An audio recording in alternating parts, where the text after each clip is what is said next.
You're listening to the Reversing Climate Change podcast by the team at Nori, the carbon removal marketplace. This is a show about the innovators and entrepreneurs developing solutions to climate change. Hello and welcome to the Reversing Climate Change podcast. I'm Ross Kenyon. I'm the creative editor at Nori's carbon removal marketplace. Today I have with me Dr. Marcius Extavour, VP Energy and Climate at XPRIZE. Hey, Marcus. Hey, Ross. How you doing? I'm doing well. Thanks for coming on the show. Cool, man. It's great to be here. First-time caller, long-time listener type of situation. That's nice. You've checked out the show before? I have, yeah. I remember when you guys launched it, and I've heard a couple of the episodes over time, so thrilled to be here. Thrilled to have you. Of course, it was only a matter of time since there is a carbon removal XPRIZE that Elon Musk is in large part responsible for funding, so it makes perfect sense to have you here now. But why the decision to fund the award in Dogecoin? We're starting off with the tough ones. You're going to set the web on fire with that. Of course, I've been watching the Doge price this week like everybody else. That is an unconfirmed rumor. Let's put it that way.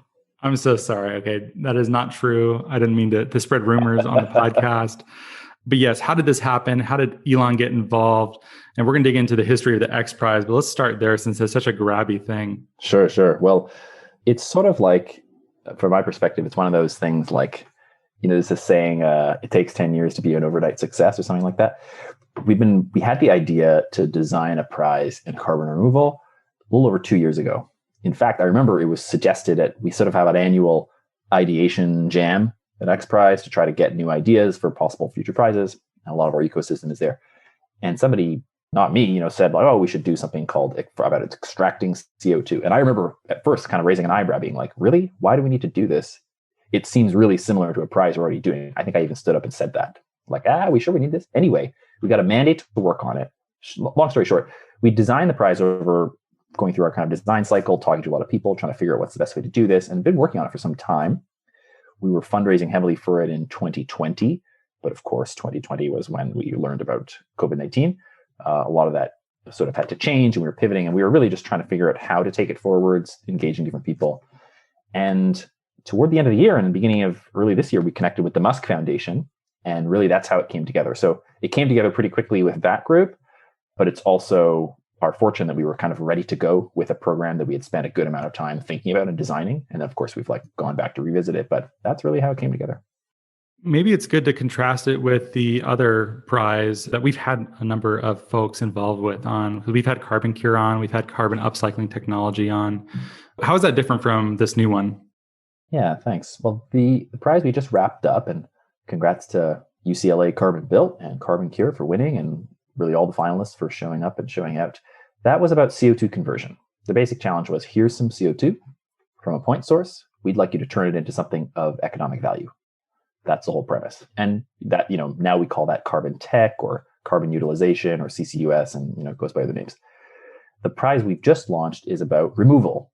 I think you know what that is, but our focus is whether it's converted into economic value or not. The bigger point is there's CO2 in the air and in the oceans. We'd like you to get it out and sequester it durably, somehow, some way. Whatever method you can demonstrate, that's what we'd like to see.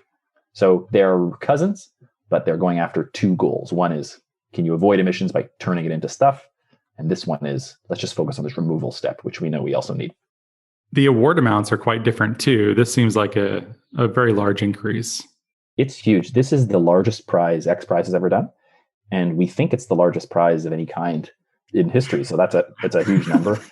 It's funny. I mean, it's such a big amount. It's a pretty fun endeavor to be in a position to give that money away. We're a nonprofit, and the purpose is to pass that money on to people that are doing good stuff. But also, it's funny to think that it's also a small number in comparison to probably what we need. Climate and carbon are such big things. And so as huge as I think the prize amount is, it still, I think, is going to function like a prize should, which is it's going to be a spark. It's going to be a catalyst. It's going to get people talking. It should be an exciting demonstration of what's possible. Yes, the idea of winning $50 million in a wire transfer of undiluted capital is incredible. That kind of opportunity just doesn't exist. I've never heard about it in any other place, and I'm excited to be part of this one. And never mind the other awards that we can give out along the way. But it's a huge number. We're pretty thrilled it could come together. Thanks to Musk Foundation, obviously, for making that happen. But at the same time, I think of it as still something that's got to be catalytic. And so just to get into like some XPRIZE jargon, we want this to be a leverage prize, meaning we want to put up $100 million and have that $100 million and the prize exercise generate way more than $100 million into carbon removal. If we can do that, then we can say we've done something successful, I think. It's such an interesting approach where I suppose the Musk Foundation or Elon Musk personally or his family office could have invested in a number of companies, sort of like maybe what Bill Gates does with Breakthrough Energy Ventures. But why the focus on a prize? And why does XPRIZE exist in this way? Do you think this is unlocking something different from more conventional investments? Yeah, that's a great question. I think it's complementary. So it's complementary in the following way. So it's complementary to traditional investments because we have no interest in the equity or the intellectual property of competitors. XPRIZE can't develop technologies on our own. There's no reason for us to hold IP. And we don't take equity positions in competitors. So in that sense, it's the only time you kind of get non-dilutive capital, I think, in the venture world is, well, in the angel investing world. And that's at the very, very early stage. Now, it's also complementary in contrast with a grant, which is another great source of funding that I think is crucial for our space. There, you usually are funded to pursue an idea, whereas in a prize, in the XPRIZE model, you are rewarded for accomplishing a task. So you demonstrate your carbon removal solution, you win a prize. Probably you needed some grant money, angel investment, venture investment to accomplish the task in the first place. So a prize on its own can't achieve much if there isn't a broader ecosystem that can help fund, the actual work. I think part of the theory of change for us is announcing a prize can help to grow and expand that funding ecosystem and make even more room, in the language of venture, more deal flow for the breakthrough energy ventures of the world, more opportunities for granting agencies to come in. So, one of the things we do during the prize, one of my jobs while competitors are getting busy doing their thing is, calling up the breakthroughs of the world, calling up granting agencies and saying, hey, we've got 5, 10, 15, 500 people interested in the prize. You should take a look at them too. Do they meet your funding criteria? Can we collaborate? Should we collaborate? How do we share what information we have? Because the point is, as I said in the leverage model, like how do we drive more attention, creativity, people, dollars into this space to help grow it and enrich it? That's great to understand. And it makes sense to me. This prize struck me as epic making in the same way that the IPCC 1.5 degrees Celsius report was talking about the necessity for carbon removal. Before that, carbon removal, I felt like was much more niche. In some circles, it had sort of a fringier reputation, where now it's functionally mainstream as far as I can tell. But a prize like this seems like another one of these. I can't even keep up with the space anymore. I used to know seemingly everyone, and I no longer do. Do you agree with that characterization? I definitely agree with the back half of it. I mean, I am trying to, I think I know what's going on in carbon removal, but there's plenty of things I don't know about. And whenever I see one, I just think, wait a minute, why didn't I know about this? Am I not like working hard enough? But also, it's a sign that the space is growing and maturing. That's sort of good, right? Like I used to work a lot more in solar PV. I never asked myself things like, why haven't I heard about this person that wrote that paper? I just accepted the fact there were a sea of researchers out there doing solar cells because that's the case, because it's much bigger. So even though it's a little uncomfortable to feel like, wait a minute, what? There's a new group? What? I can't keep track. In the end, it's a good thing, right? More people doing more things, challenging one another, helping to get better. And then in terms of being a moment, like time will tell, but like I certainly hope so. I think one of the directives we got from Elon Musk was something along the lines of just make sure this matters. Don't have this sort of sink into oblivion when the prize is over. And that's, I think, his way of saying we're doing this not just to have a winner, not just to see some demos, but to have those things mean something, to take the space forward for actual carbon removal, for actual climate solutions. And let's design the prize always with that in mind. So that's sort of one of our North Stars. I know Carbon Cure better than Carbon Built, which is somewhat newer to me, but it seems like they achieved a huge amount of momentum after being declared the winner. It seems like they are making the most of that announcement. It seems like it is a big push.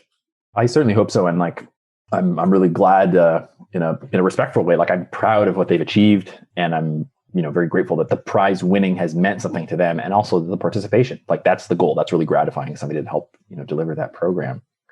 There's another type of prize or challenge that you can do, which is where you kind of just write down a technical spec or a meaningful spec and say whoever can hit it wins, and you do it in a more behind closed doors, quiet way. what I think is interesting about doing these prizes kind of large and in public is you get that exact effect. Winning it means something, not just to the expert community, but to other people. It's a bit of a badge. Or, UCLA Carbon Build could say, I saw them, Dr. Gaurav Sant, the team leader there, I saw him refer to their company as the Carbon XPRIZE winning UCLA Carbon Build. And I just thought, okay, this is great. Whatever leverage they get out of this is good. If it's good for them, then it's good for the exercise. And that's, for us, it's gratification that, these prizes can mean something. They aren't the only thing, and they shouldn't be thought of as like replacements for other interventions, but they can be additive and hopefully lensing or multiplying. If we see that, then that's good evidence that, hey, it's actually achieved something. I want to poke around a little bit on this award being the biggest award in human history. I'm trying to think of other examples of this leading to technological breakthroughs. One of my colleagues had mentioned that the British government had a prize for determining longitude back in the day. And that was a great example. But are there other examples of this being used to advance technology? Yeah, there are. So Longitude Prize, a famous one. And actually, there's a book, I think, called Longitude. I recommend it. I saw it on a coffee table. I don't know if coffee table books still exist, but it's a cool story. I just finished getting through the Netflix Pirates series, as a random aside. Point is, Does it deal with this? Well, it should have. There was a miss. But think of like the early 1700s and before, think of seafaring and that time where the ocean was a true frontier in a way that it isn't now. I mean, it is, but in a different way. Anyway, that was a pressing problem of like navigation at the time. So it's a cool read. The founding story, this is like the founding dogma of XPRIZE, but it was modeled after a prize called the Ortigue Prize. I had never heard of that before I joined the organization. Short story, wealthy business person called Ortigue, maybe Raymond Ortigue, says, I would like someone to fly between New York and Paris. And it was responding to that prize. I think he was a hotel operator maybe, and put up 25,000 of the period dollars. And responding to that prize is what resulted in Charles Lindbergh's first transatlantic flight. And so it didn't invent aircraft, it didn't invent flying, but it proved that you could actually fly across the ocean and that airplanes could be used for more than just, let's say, crop dusting or military purposes. So it was a little bit like the 4-minute mile, and since it broke a psychological barrier. And the story goes is like there was a huge uptick in applications for pilots' licenses after that because it made the front page. It was a big news item of the day. So cool story of not a technology breakthrough per se, but a cultural breakthrough in how technology could be used or applied that led to a broader societal change. Like commercial aviation started after that. And so I don't know if that is, I'm not saying we're going to see a cultural revolution in carbon removal per se, but that's another example of how prizes were used. And there's a few others. There's a famous Napoleonic era prize for canning food preservation. Several prizes from the 19th century. I kind of professionally grew up in engineering and physics, so I was always like getting distracted and reading the margins of my textbooks, where there are always famous prizes about mathematicians in history. Some mathematician writes down an unsolvable equation, sends it to their buddies.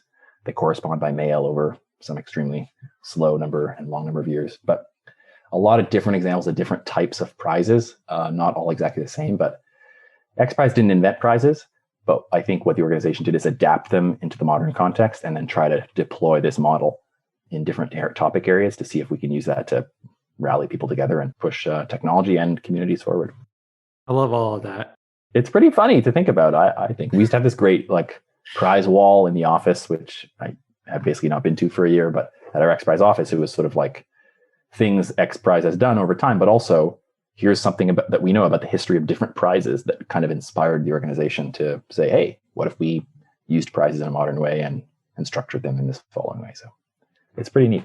I do recommend that book, Longitude. It's a pretty good one. Yeah, I'll check that out. Do you think that more people in a position to engage in philanthropy should be looking at this model? Do you think this is a good way to go and underutilized? Or you think, I could also imagine if there was too many prizes, it might be too diffuse. Well, great question. I think in some contexts, perhaps, but at the risk of kind of getting fired from XPRIZE, a prize isn't always, I think, appropriate. I think it's very important to think carefully about not necessarily is a prize the best intervention, but will it achieve anything? So examples of areas where I don't think prizes work well are, one, where there's already a ton of innovation and capital flowing, and there isn't really an obvious barrier. It's just a question of doing more and doing more and doing more to advance a technology or solve a problem. So for instance, probably different people have views on this, but solar PV, for instance, something I used to work more on. Are there different types of solar PV we could get into? Yes. Do we need a prize to bring down the cost of solar PV? I don't think so. I think it's coming down on its own, meaning creative people out there in the marketplace of all types are already doing that work, and it doesn't really need sort of a kick. Maybe it will stall out in 20 years and maybe we'll run out of, we'll reach the limits of silicon and need to go to another thing, and we want a prize at that time. So I think you have to think carefully. Another place is where if the breakthrough isn't really recognizable by people outside the super narrow field of expertise, then it won't really have any cultural or broader resonance. Like the media won't care. Therefore, saying that you want a prize in public won't really matter. And that's not necessarily bad, but maybe it means a big public prize isn't as helpful. So an example here is, what does a breakthrough in battery storage look like? It probably looks like, there have been many, it probably looks like a material that has an incredible energy density capacity. Okay, great. When that happens, it's going to be probably a small flake of material and it'll be published in Science magazine or something. It is a breakthrough, but it's not culturally resonant the same way that watching a rocket fly or watching Charles Lindbergh fly or observing a huge carbon removal installation or whatever might be. So thinking about whether it will matter publicly is another way of saying this. So this is a long-winded answer to your question. Is to more philanthropies doing this? I think it's worth considering, but I would never say prizes are the only way to go. And I believe strongly prizes won't work well if there aren't other interventions in the space. Jan Mazurek from ClimateWorks has a great stat that something like less than 2% of climate philanthropy goes to carbon removal, this prize notwithstanding.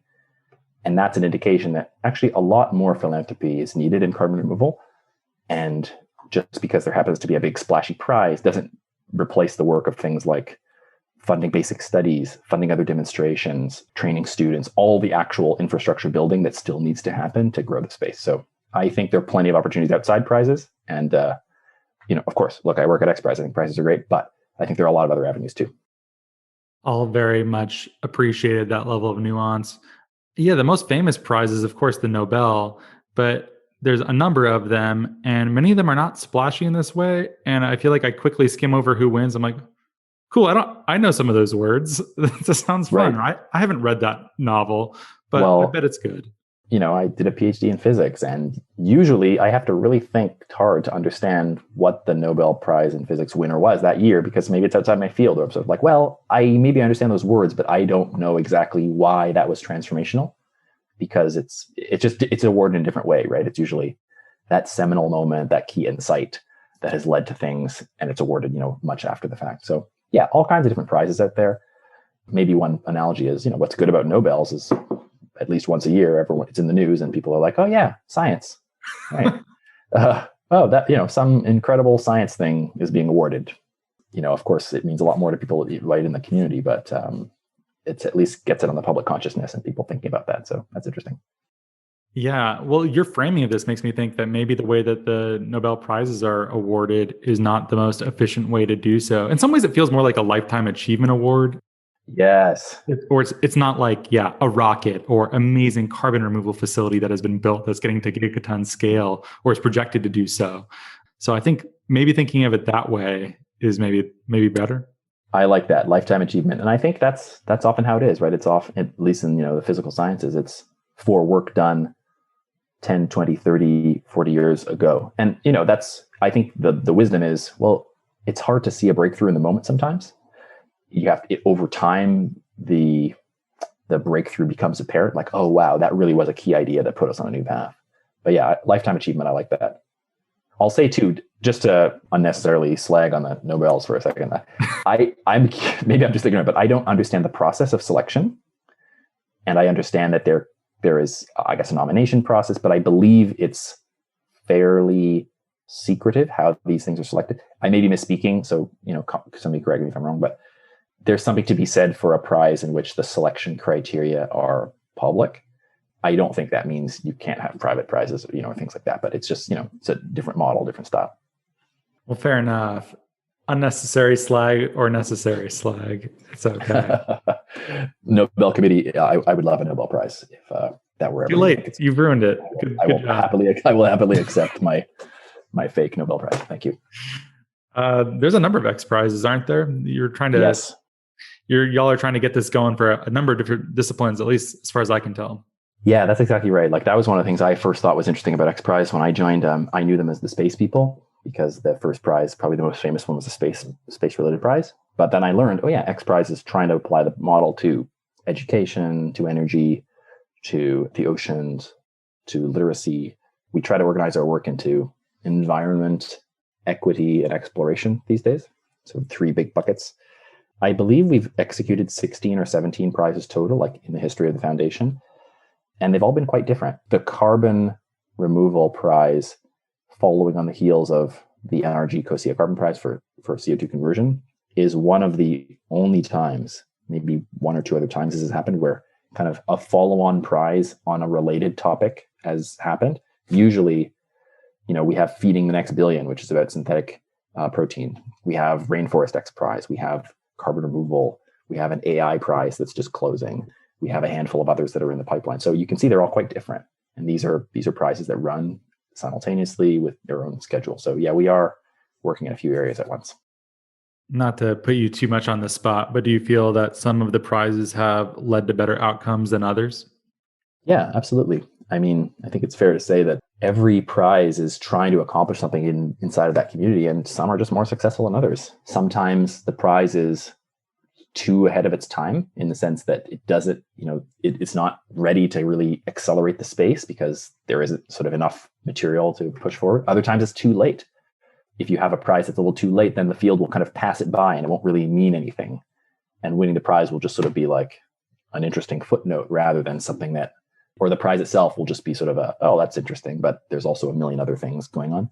Something I've learned is I think it's very easy to design a bad prize, but it's actually quite difficult to get it just right. It's a bit of art and science. The right incentives, the right timing, the right duration, attracting the people that, encouraging people to actually do it and having them want to do it to pursue the prize. A lot of things have to break right. But when it does break right, I think it can be great. I was inspired to ask that question in thinking, if I were in your shoes, how would I design a prize for some of those categories that led to the same level of splashiness that was epic making? And some of them struck me as harder than others, like literacy or the rainforest. It doesn't have that rocket launch kind of flashiness to it that maybe a prize is best enabled to support. But maybe my understanding is lacking. Am I missing something on that? No, I think you're right. And I think you're picking up on something that there's no question that the understandability sort of the win, how digestible it is, that can really matter. Whether you love space or you think it's a distraction, everyone can understand a rocket launch. And everyone can understand something simple like the first group to do X. The first group to launch a rocket wins. That's a very clear and simple construction. Some of the prizes that we do these days, we're getting a little more nuanced, but we're also branching it into different fields. And what a prize that will move the needle in, let's say, synthetic proteins is going to look quite different than a prize that might move the needle in carbon removal, that might look different in education. Everything from the prize dollar amount that it will take to get people's attention can be different. Let's say relative to how much money actually you need to spend to do the thing. Another consideration is the duration, what the rules are. Is it the first to achieve something, or is it like a relative kind of competition? All those things have to come into it. So again, it's art and science, I think, to design prizes. They can look quite different depending on different communities. If you go to our website and make it as far as finding the guidelines for the different prizes, you'll see that the structure can be quite different for different prizes, even though they're all called XPRIZE and they're all basically competition of some kind. It would seem undue if all of the guidelines were the same for the sake of consistency. That would be a terrible mistake. Yeah, it doesn't sound like it would make sense. I mean, there's some similarities, but yeah, the thing you need to incentivize the community of researchers working on synthetic fish protein has nothing to do with what you might need for, renewable electricity. And that's okay. That's appropriate. That's part of our job, is to know that and figure it out, consult the right experts that know it better than we do, and then try to shape a program that way.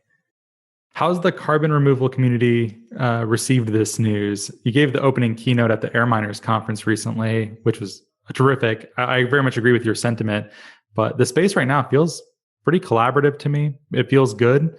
Has it felt that way for you? It has. I mean, the air miners community in particular, some other groups, it is collaborative. I think I get the sense of people becoming intrigued by carbon removal, which is becoming more of a mainstream topic, but hasn't been for a long time, like you said. And there's a certain feeling you get when you discover other people that maybe you thought you were kind of the only nerd in the corner, interested in a topic, and then you realize, oh, there's actually a few other people out here, and then you kind of find some camaraderie. So I see a lot of that happening. There's a real can-do spirit that this can be done. I think the successes of some of the corporate purchasers, I mean, we saw Stripe release some material this week. We saw Shopify release material. All these things add positive momentum. They're doing it directly. We see some of the earliest entrepreneurs actually growing and scaling their projects. The Carbon Engineerings, the Climeworks, the GTs of the world. Charm, I saw in the news, Pachama, like so many groups doing great stuff, I think inspires others to take it on as well. Thanks for the compliment about the air miners. And I made those remarks not thinking like, oh, we have to fundamentally change something and go in this direction, but more as a reminder to let's keep it this way. That's probably how we grow fastest, is by supporting one another. Like, of course, not all ideas are going to work as well as some others, but supporting one another, that's how we grow up quickly. People want to work on this topic. So many people approach me and say, I'm interested in working on climate things. How do I get started? This is good. We want people to be interested. We want people to find these communities. And I do feel it's collaborative. And, if we can keep it that way, all the better. It resonated with me. And it's a big part of why we do the show, and trying to, I think so long as it's ethical and credible, I want carbon removal to be broad. I try not to fall into any potential partisan debates that might come up, or like rival camps within carbon removal. And I think a big part of your speech dealt with this, right? You had some line in there that I really love. What was it? It was like, don't start a fight over zero. Was that yeah. Something you said? Yes. Can you unpack that a little bit? Yeah, of course. I feel this one pretty strongly. And this happens all the time. I think in early stage technology communities, we're fighting over, or we can get caught into fighting over a share of a pie that, first of all, doesn't really exist. And second of all, we're thinking of it as a zero sum type of situation, as if there's like a finite amount of resource. Look, I get the world is made of finite resources, money, people, time, and talent. But we are so far from, I think, hitting those resource boundaries right now that's not our focus. I think what I meant by that specifically was, it's really easy to get cliquey. It's really easy to get out of the framework of, let's solve this problem and let me be open to different solutions. It's a hard frame of mind to maintain. It's a lot easier to maintain a frame of mind of, let's solve this problem, but do it in my preferred way. Or let's solve it using my solution. Because guess what? If you're working on a technology or a solution, you probably think it's great. And you probably chose it for a reason, and you think it has potential. That's great. I think with carbon removal in particular, we have some early indications, but it's not yet obvious which solutions really can win out and hit full scale and really be meaningful, and which ones can't. There's a lot of speculation. Obviously, for instance, the nature-based solutions have their pros and cons. The engineered solutions have their pros and cons. Those are apparent, whether it's cost or scalability, social license, whatever. All those need to be addressed. I don't mean to say the limitations don't matter and it's all kumbaya. They all have to be interrogated, and we have to ask those questions. But if we jump too soon into a mentality of only this solution can progress and the others should stop because they're distracting from that winning solution, that I think is counterproductive to actually having a growing and healthy space. I personally don't believe there is a single winning solution, but I also, even if I did, I would still think it's probably premature. Let's face the facts that very few carbon removal solutions have been deployed at any appreciable scale. Some certainly have, but very few have. Time will have to tell. And the sooner we can figure that out, the better. But let's not sort of undercut ourselves before we even see how these solutions can scale. I'm very sympathetic to this view. The corresponding weakness of it is that I sometimes am not as rigorous as maybe I should be. Mm-hmm. How do I know when I should be critical and when I should be supportive, and how? God, that's a gigantic question. Can you help me? Yeah, okay. That is a biggie. I don't know if I have the answer, but I think critical feedback is necessary. I mean, it doesn't help to, you can think about this in personal life or professional, or you're trying to grow a solution. Like, you kind of need that critical feedback, and you need someone to tell you, like, this part doesn't work, or there's a fundamental flaw here that needs to be addressed. I think the difference between critical feedback and hating is, do you say, there's a fundamental flaw here, let's work together to solve it. And if you really have tried to solve it and realize it is insurmountable, then you reconsider the project. That's different from saying the solution's not perfect, so you should stop because this other solution is perfect. So I think sometimes that type of thinking can leak in. And I'm not just talking about carbon removal, I think in general. So I think sometimes it's almost the way you approach it. I think it's okay to be critical, ask hard questions. I'm not saying we shouldn't do that. I mean, XPRIZE is going to do that. We have we have these criteria, and the judges, we want to ask hard questions before we advance people and, select the winners. But if you do it with the spirit of we're trying to advance the best solutions here and promote, their growth, versus we're trying to sort of block others out. And again, I don't perceive too much of that, but I've seen it happen in other communities too. And so I think if we can keep it on the constructive feedback, that will actually help us grow faster. And, if we can espouse and nurture a culture where we're okay to accept critical feedback, easier said than done. But if we think of that as actually helpful, and if we can do it in a respectful way, then I think that goes a long way to helping with that problem. What do you think of that?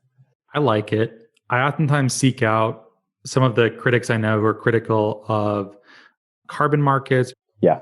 I oftentimes get some of the best notes that, I feel like if I can earn their begrudging respect, if they're like, at least this is good faith, you're trying, you're not just like brushing everything aside, it makes me learn and keep growing. And also I want them to be wrong. I think they probably want to be wrong too. They want them to be like, okay, they took this criticism seriously and now we figured out how to do this. But I don't just do that with anyone either. There needs to be some level of trust and reciprocity involved, or it's not fun. If it's not fun, I'm not going to want to have a long conversation that spans weeks or months. I'm with you on that. I think, there isn't a formula to tell you how to find that type of person, but, somebody, as you said, is going to engage with you in good faith and, give you maybe harsh but respectful criticism. And at the same time, it's hard to, but we've got to ask for critical feedback. Hey, can you tell me where my stuff is weak? Can I run my presentation by you and you can tell me which parts suck, and I won't hate you and I promise to think about them carefully. And it always stings to hear that. We all know that, but it does improve your project or your process or whatever you're working on. I think there is a way to do it. We should all be so lucky to have people in our lives that can actually call us on our BS and give us that feedback. And if you don't have anybody, I think it's okay to, somebody gave me this advice once. It's like, ask people. If you meet someone, you just sort of feel like maybe I don't know you, but you might be somebody, ask them, find the way to ask them, hey, listen, I'm really looking for some helpful critical feedback. Do you think you might be able to give that to me? Could I send you my document? Could I read, or could I have a conversation with you? Could I run an idea by you? Would you sort of enter that frame of mind with me and give me some feedback? I've tried that a few times. Look, sometimes it's blown up in my face, but it has worked a couple of times. I think it's worth trying more. I'll try it more for sure. It's mostly been pretty, I think sometimes when I've done it, it's been unexpected for the person who received this message from me. They're like, oh, really? You care? You're not just like, screw this guy. I don't want to talk to you. That's right. But I've also been like, hey, I've been thinking about your criticisms and what do you think about something like this? Oftentimes the conversation is much better than someone who's like, I love it. Which is not really that helpful. I love it is great, but it doesn't give you a lot of information. If you're looking to make a change, because it tells you either, well, maybe your thing is perfect, but probably not. And that's why sometimes it's helpful to say to people, to take the extra step and say, I am asking for critical feedback, or tell me what the weakest aspect of this was, rather than just saying, what do you think? Or do you like it? It kind of invites people to say, okay, well, since you, and it's a cultural thing. I was on a phone call last week, and somebody was presenting a slide deck, and they wanted revisions. And there's a whole bunch of sort of advisory type people, and everyone's being kind of pretty polite and making remarks around the edges. It took several rounds of the presenter asking in different ways, I want critical feedback. And finally, at the end, she said something like, everyone's being so polite. Who's going to be rude? And then I finally kind of unbit my tongue and was like, okay, fine. Here's what I think. I think this slide sucked. Ha ha ha, And I was just asking myself, should you have just said that earlier? Why did she have to ask 6 or 7 times? And just didn't feel right in the meeting. I didn't really know these other people to just blurt out, hey, here's my critical feedback. So it's a tricky thing, but I think asking for it is always helpful, or can be helpful. How can they win? How does this actually work? Yeah. How do you win? So here's how you win. 4 years from now, or sort of 3+ years from now, you win this prize by demonstrating your real working carbon removal solution, wherever it is in the world, however it operates, whatever it takes to do their carbon removal. You have that working. You have it working at a scale of at least 1,000 tons of CO2 removed per year. Bigger is better, but you're at least that big, whatever that implementation looks like to you. You have a cost model at a scale of 1 million tons a year that the judges believe. So you've done the calculation that says, okay, if I'm not at 1 million tons a year, when I get to 1 million tons a year, using economies of scale, this is what my approximate cost will be. And the third thing you have is you have a pathway written out on how you're going to achieve gigaton scale. Does that mean I do what I just did 100,000 times? Does that mean I do this, but just make it bigger and bigger? Does it mean getting granular? Do I look for a strategic partnership with a company to buy my technology and deploy it? Do I strike a deal with 6 regional governments? Whatever the deployment strategy is, the idea is, do you understand a possible pathway to gigaton scale? 2, can you get to gigaton scale? In other words, can you get large enough to really be significant from a climate perspective? And 3, is that plan credible in the eyes of the judges? There's detail in each of those 3 categories, but that's what the winning team will do. And the judges will select that winning team from everyone in the running roughly 4 years from now. Are there various stages that entrants need to go through? Yes. So that was sort of like we started with the end in mind. The first thing to think about is, the obvious thing is, go to the website. If you want to register, read the documents. The entry fee is $250 or $25 if you're a student team, and you sign up. So there's kind of 3 phases to this competition, which you can almost think about as 3 competitions in one. And I'll just make this brief. The first one is the student competition. This is for students or student-led teams. Okay, student means age 35 and under, in school or a recent grad. And student team means half the team members are students. That means you can have a faculty advisor, you could have somebody that's non-students, you can have a few non-student members. We just want this to be sort of initiated and led by students, graduate students, postgrads, undergrads, high school students, if you find someone over 18 to sign up with you. We're looking for proposals. You don't have to have anything demonstrated yet, just proposals. And the proposals are due October 1st. And there's a $5 million pool of awards that judges are going to give out to the best proposals. So calling all students, think on it, tell your friends, consider submitting a proposal. The second phase is what we call the milestone awards. Those are going to be awarded about a year from now, next Earth Day 2022. That's up to 15 $1 million checks. The registration deadline for that is December 1st. What you have to submit in February is actually not just a proposal, but we want to see some data of not a whole system, but like your core innovation. Whatever you tell us is the core kernel of your solution, we want to see some evidence that actually works. So show us some data, send us a video of the prototype, send us validation by some kind of third party that shows the judges that basically you didn't just make this up. And then the third phase of the competition is what we call the grand prizes. And that's the thing I've just described. The evaluation will take place about 3.5 years from now. XPRIZE will conduct a third-party site visit to check your setup, make sure it performs the way you claim it does. The point here is all the evaluations will be made based on performance, based on data that you collect as a competitor. And the other thing I want to say, so I've outlined these 3 stages: the student competition, which is just for students, the milestones, which anyone can apply for, and the grand prizes, which anyone can apply for, is that the enrollment, this is not a funnel. You can register at any time. You're going to see a lot of stuff from us about register, which I think is important if you want to compete for the milestones. Whether you get a milestone or not, you can still compete for the grand prize. Whether you register for the milestones or not, you can still compete for the grand prize. If you're a student team and you get a student award, you can still do the milestones. They're interchangeable. You can compete in one or both or all 3, and you can enter at any time. So for instance, if it doesn't fit your business plan to compete for the milestones, register in 2 years and try to win the grand prize.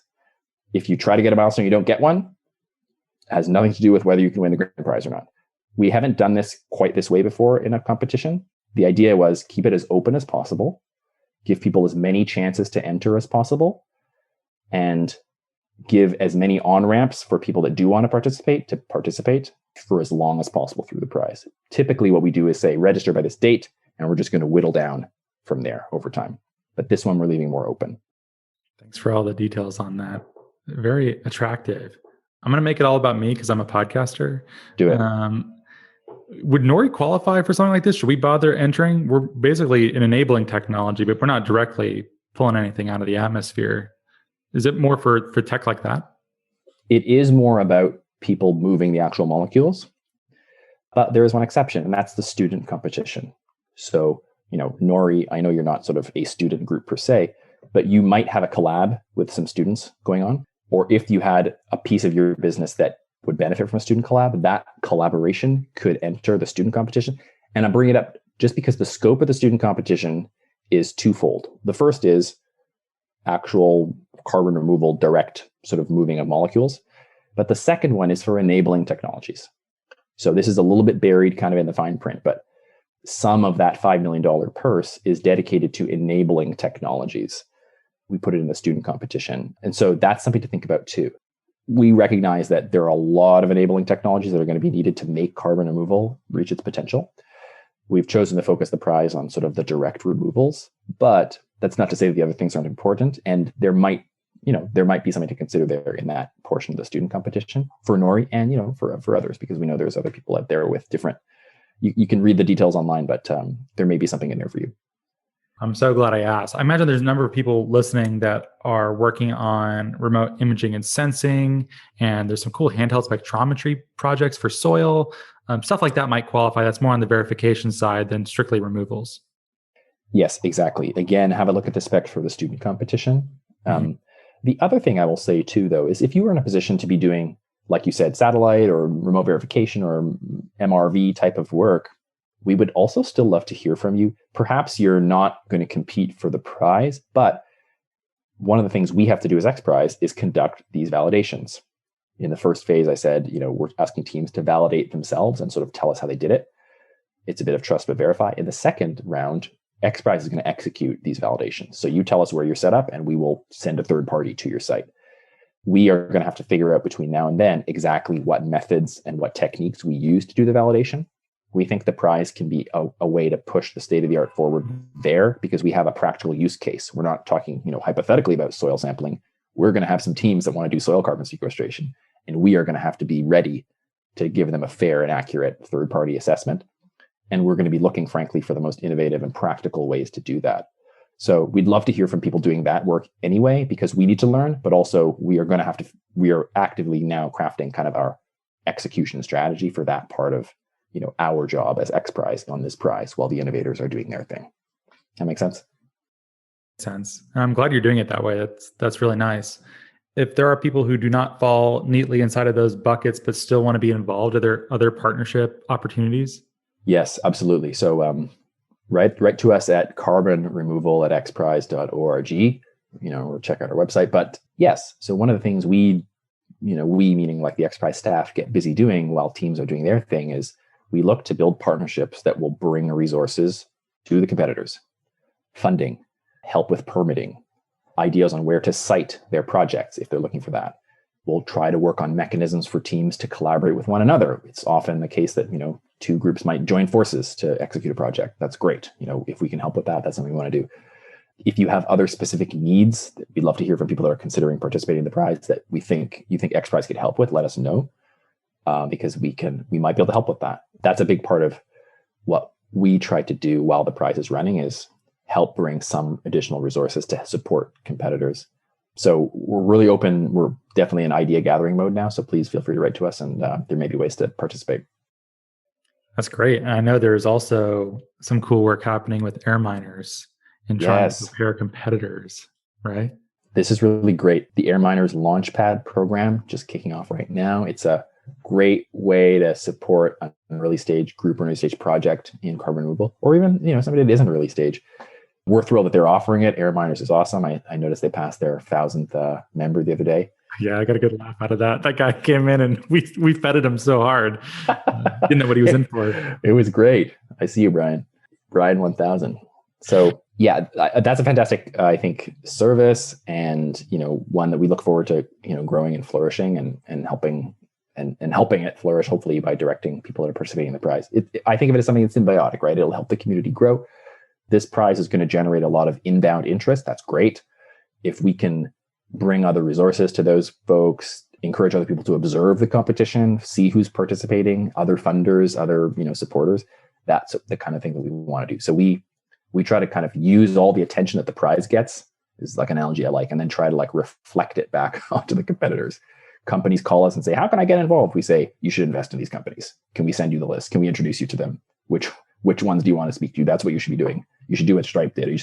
I'm being a little crass, but like the inbound that we get as a result of the prize, we try to find ways to redirect at the competitor. And it's not perfect. It doesn't always work out perfectly, but that's part of our mission. And we try to do that through partnerships. Love it. Where do you think the sector will be by the time the final winner is announced? I don't know. I really don't know. I sometimes I think, is the prize too early? Will people be able to do it? Sometimes I think, will it be surpassed because the community will grow so quickly that it won't seem so relevant 3 or 4 years from now? That maybe would be a nice problem to have, but we will see. I think what I've seen happen in the last 2 years is there's so much interest in carbon removal. I think there's going to be a very massive ongoing sort of figuring out about what carbon removal actually is and what it can be used for and what the capacity is and what the challenges are. I think then there'll be I might have mentioned this in my air miners talk, then I think there might be a bit of a lull when the enthusiasm meets the reality of, this is actually quite difficult, or even if it's not difficult, it can take some time to scale up a solution.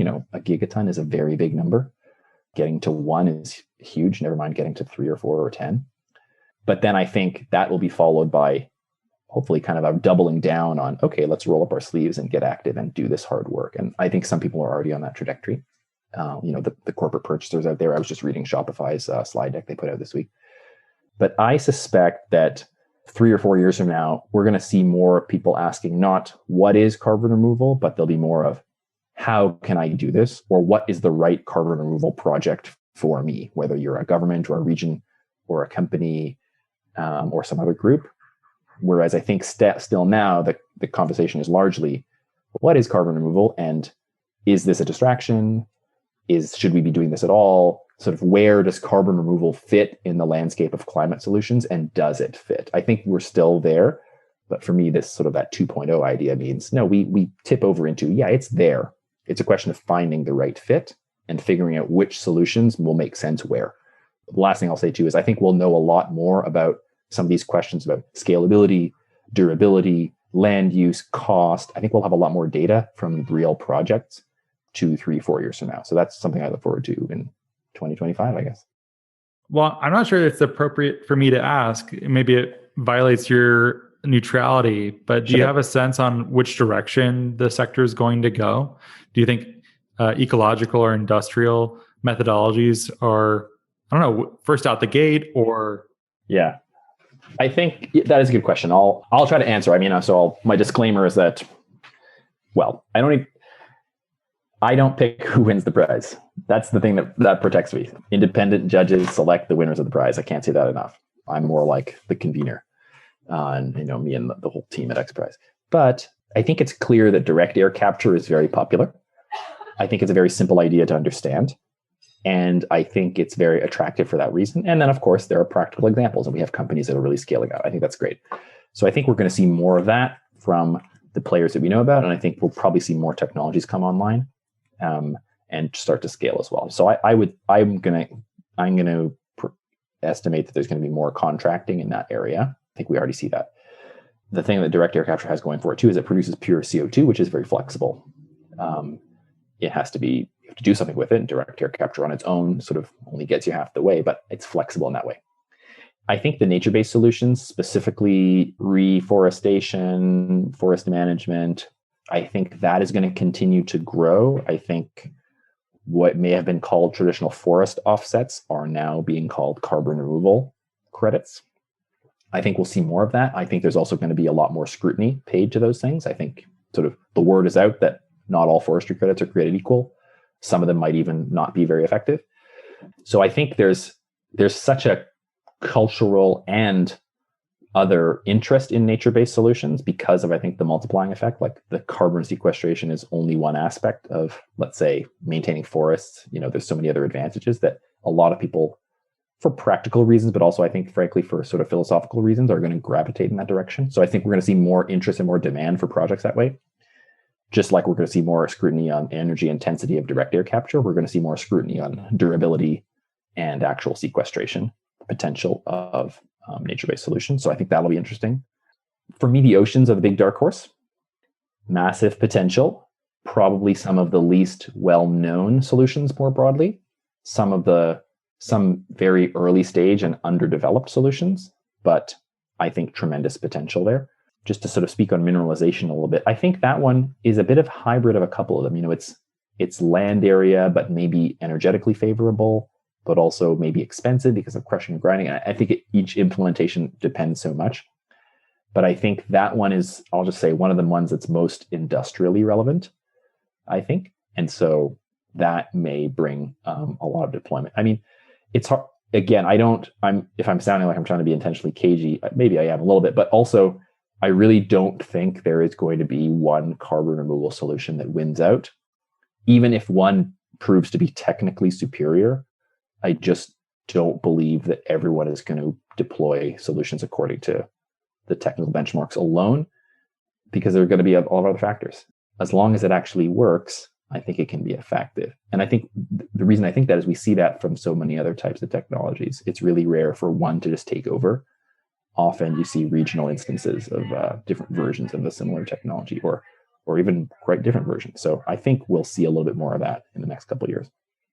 I really appreciate your framing of this as each of these sets has trade-offs facing them. Like, we've started with soil. We by no means want to end with soil, but we also are fond of saying that anyone who tells you that soil is easy, you should run very far, very fast, because it is not. Yeah. If it was any easier, though, we probably wouldn't be doing it. That's why anyone working in carbon removal, it's fun because it's hard. Yeah. It's important and it's challenging and it keeps us stimulated. But all of those solutions too, I like them all. And they all face their own challenges too. Yeah, I think that's right. I'm very much that type of person too. Like it's fun because it's hard. That resonates with me, for better or for worse. I tend to find hard things to work on, but I just like it. Back to what you're asking me earlier, like, I truly believe each of these solutions, as I understand them, do have trade-offs. I think that's where we have to lean in, and that's where we have to interrogate. We tried to structure the prize a little bit that way. Like, hey, any solution can compete. Basically, you have to be ready to showcase your strengths and work on your weaknesses. And if you can do that, you can have a good shot. And that's what it's going to take to make it work in the real world. I think we do have to be prepared a little bit for some of these solutions really not to pan out, or not to turn out to be as useful as we hoped. I can't say which one they may be or which ones, but for me, that's sort of a call to action for all of us to really don't forget the weaknesses of these solutions. Don't dismiss the critiques as just sort of haters, or people try to slow you down. That's where the critical feedback comes in. Hey, how are you going to prove durability? Tree planters. Hey, that's a real question. Can you make this last for decades? How do we know that the trees aren't going to burn up in a climate-induced forest fire in 75 years? That's kind of a brutal question to ask, but you have to address it. Or, hey, direct air capture. How are you not going to consume a quarter of the Earth's electricity? Okay, great. If we consider these questions now, then we have a chance of actually addressing them. What we don't want is to have a situation where we have a mature technology that is not a cultural or technical fit, and then we're sort of stuck arguing about we should do it, and other people say we shouldn't do it. What we're trying to do is, can we address these weaknesses now? How do we work together to do that so that we actually can have a suite of deployable solutions as soon as possible? Love it. We should start wrapping up, but we've mentioned it and I want to unpack it a tiny bit. Yeah. Carbon removal 1.0, carbon removal 2.0. Yeah. What is this framing? What does that mean? So this is something I mentioned in the Air Miners talk. I'm thinking in terms of, this is me sort of reading the tea leaves of how I see the topic of carbon removal being received and how the community is kind of seeming to organize. For me, 1.0 was the recognition that carbon removal is not some weirdo, maybe in the future we might have to think about this topic, but probably a need to have. You spoke about the IPCC 1.5 degree report. That was the first piece of analysis that I think a lot of us noticed that said, wait a minute, all the 1.5 scenarios have some form of carbon removal. And look, that's been critiqued as relying on imaginary technologies that don't exist to save us. And I think, okay, fair critique. It also, the other way to read that is reducing emissions is not enough. We are past the point of only reducing emissions. That means we have to consider removal in some form. The question is, what is the way to do carbon removal? Not, do we need it? So that for me was the 1.0 era. We need this. How are we going to do it? Not, we don't need this. 2.0, for me, my thinking is, this is where people start to think, not they go from we need this to I'm going to do this. I am now organizing a project. I've signed up for air miners. Nori, you're doing it. Many others are doing it. There's a podcast where we're talking about carbon removal. Who was doing that 5 years ago? More organizations beyond the core scientific experts are working on the topic, and it's starting to broaden out into a community, not just 20, 30, 50, 100 scientists saying we need to do this. We need to have businesses. We need to have policy. There are people saying, I'm a policy person. I want to work on removal. I'm a business person. I want to work on removal. I'm a science person. I want to apply my science to removal. I'm an activist. I think removal is a bad idea and let's talk about it. Or I think it's a good idea and we should promote it, or whatever. That to me is the community sort of growing and starting to mobilize to actually do the removal and execute the removal and everything that goes with that, taking it from a concept into something that actually is happening in the world. Thanks for that. It's good to have that laid out. Marcus, if someone wants to follow your work or get involved, xprize.org, that's the place to go. xprize.org. If you want to get cute, you go to xprize.org/carbon removal. I think that's the right link. The guidelines for the competition are online. We welcome input, feedback, questions. If you're thinking of registering a team, you can do that on the website. All the specs about what the student competition is, what these milestones are about, how to win the grand prize, that's all written in a document. We're going to start sending around email newsletters to folks that have registered just to sort of keep them updated on topics and news as it comes together. We're going to be issuing a bit more detailed guidance on exactly what you have to do to compete as the months go on. And we're also holding a lot of kind of listening and Q&A sessions. We're going to be on Twitter Spaces. We're going to be on Clubhouse doing live audio Q&A. We're going to start to schedule webinars. We just want to hear from folks. We want to hear where they're at, questions they have. Our competitor agreement is long and looks legalistic, but we want any and all questions related to that, how the prize is structured. We're just really going to be here listening and trying to answer questions the next few months. And as I said, open to that critical feedback too, which is important to make sure the prize is actually serving the community. Well, links to all of those things are in the show notes. Would definitely appreciate people getting involved here. Really, my dream is that someone listening right now wins the XPRIZE and they heard about it here. And then I can wear that. The podcast, well, that's the mic drop moment. We'll never do better than that. So that's my goal. Thanks for being here, Marcus. Listen, thanks a lot for having me. I'm here representing the whole prize crew, and we appreciate it. I do as well. And if you like the show, please rate and review us on iTunes or Apple Podcasts. It means a lot. Tell a friend who is a brilliant entrepreneur, scientist, someone that should participate in this. And thank you so much for listening. Well, thank you so much for listening. If you like the show, please rate and review it in Apple Podcasts and or Stitcher. It really helps us a lot to get this content to a wider audience. If you think what we're doing is useful, interesting, fun, hopefully all three, we'd certainly appreciate your rating and review. You can keep up with Nori at nori.com, where there is a newsletter. That's nori.com/subscribe. There's podcasts, there's a whole bunch else, or you can send us an email at podcast@nori.com. We are also now on Patreon at patreon.com/Nori podcasts if you'd like more content, engagement, and community. And thank you so much for your support.